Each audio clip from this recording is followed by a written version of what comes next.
we will review how to populate the WSR.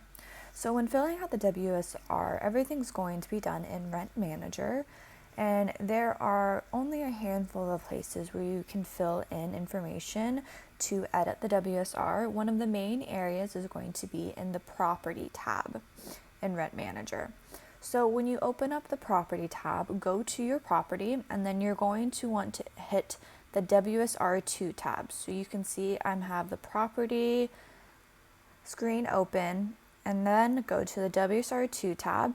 And then once you hit the WSR2 tab, you're going to find a variety of sections where you can fill in information. So one of the first sections will be the availability for the week. So when I put in last week's availability, so this is really important to have the WSR from the previous week readily available, because you're going to put in last week's availability, which is right here. So once you put in last week's availability, what that's going to do is that's going to modify your net change. So you don't have to do anything. You don't have to do any type of math or calculate any numbers. The program's going to do everything for you. So once you put in that availability, it's automatically going to adjust your net change. So you could also do the disclaimer. So this disclaimer, you should already have a few lines that will always be in your disclaimer. So that will be your vacant rent ready dates, your on notice rent ready dates, evictions, notes, amenity, and pet rent. So these fields you should always have there regardless if you don't have any information. So in your disclaimer area, you're going to put all of your notes here, and then that will show on the second page here. So as I mentioned earlier, the whole report should be very cohesive. So what I mean by that, if you have any notices or any vacant units, they should all be listed in the disclaimer here. So as we could see, we have number 5 that's on notice, and so number 5 is on notice in the disclaimer area. So next on the property screen, we could put in our asking rental rates and special details. So when you put that information here, so if you have an available unit, you're going to put the asking rate and the type of unit, whether it's a 1 bedroom, 1 bath, 2 bedroom, 1 bath, whatever it may be, will go right here. If you have any concessions, so if it's, $1,000 off move-in or free credit checks, you're going to advertise here. And then those comments will show up right here on the WSR. And then next you have your exterior lighting inspection, which will be doing on a weekly basis in the nighttime, just to make sure all of the exterior lights are working properly. So you're going to put the date of your inspection here and any comments. So whether there were no outages, whether there was an outage and a work order has been submitted yet. So whatever your comments may be, they'll be right here. And then on the WSR, those will be displayed right here. So next we have the Tenant tab. So you will go to the tenant screen, find the tenant that you want to make changes for, and then hit the Manager General tab.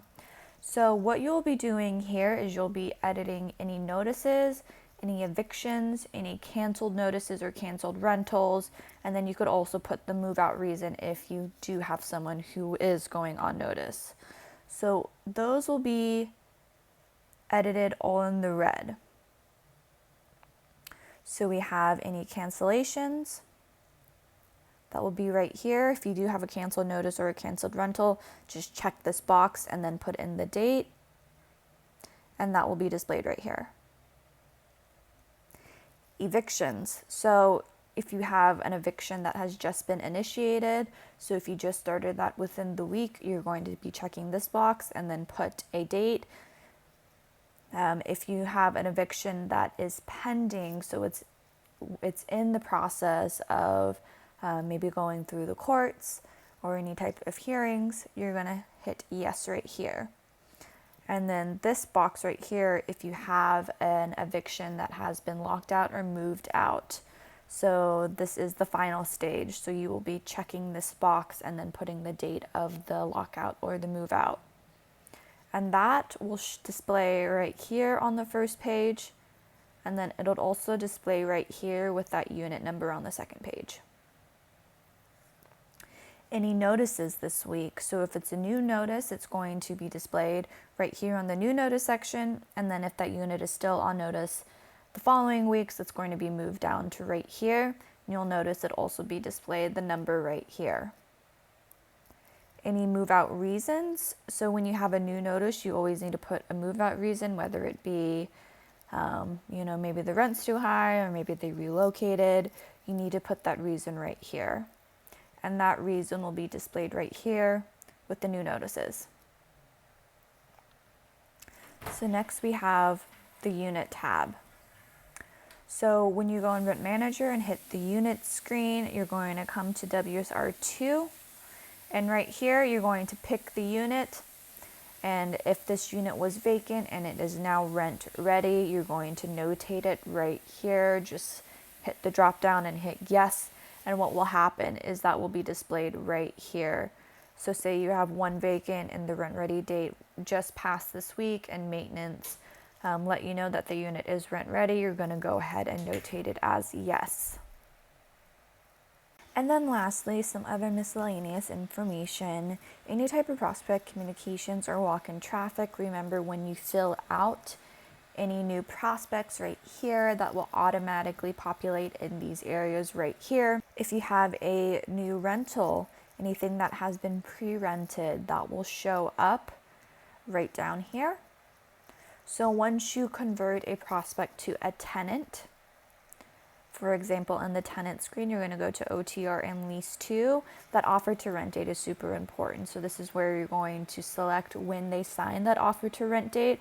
And once you check this and put a date in, it's automatically going to populate as a new rental down here. Additionally, if that new tenant got any type of concessions or specials, you can go ahead and also enter that right here under specials. And that will show right here as a special. So that is how you populate the weekly summary report.